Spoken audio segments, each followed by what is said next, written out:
Со пуштање во употреба на најголемата клучка на автопатот Охрид-Кичево кај Требеништа, интензивно продолжуваат градежните активности на 57 километри автопат.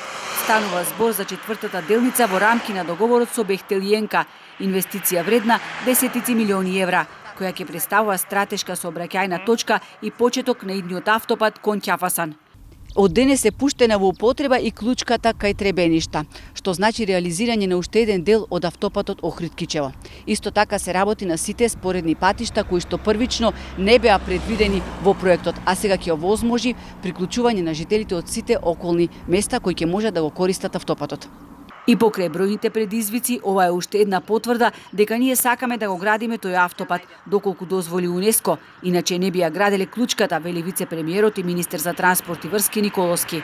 Новата клучка нема да значи само побрз проток на сообраќај, туку и сериозна инвестиција во идниот развој на регионот.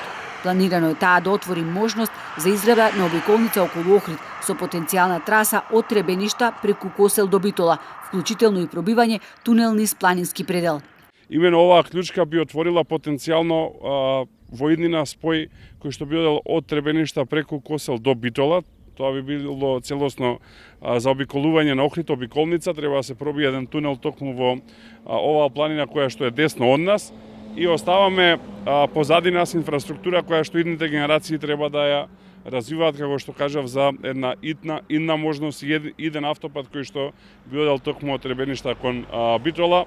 Како што гледате, работиме и за иднината, не работиме само од денес за утре, ги градиме проектите со план, со визија која што треба да трае буквално следни 100 години и затоа решивме да изградиме оваа клучка.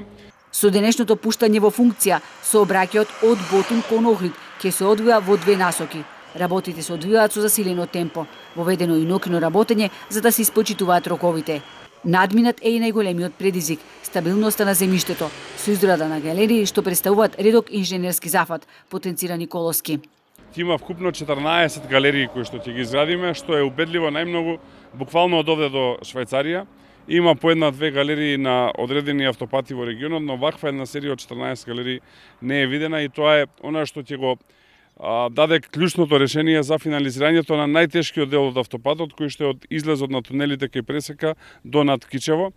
Едно модерно архитектонско решение, би рекол, ова е инженерско чудо кое што дава решение на еден проблем кој што беше нерешлив. Да не заборавиме дека кога беше избрана оваа влада, буквално 1 метро асфалт немаше на овој автопат. 3 галерии се веќе изградени, а останатите се реализираат со забрзана динамика.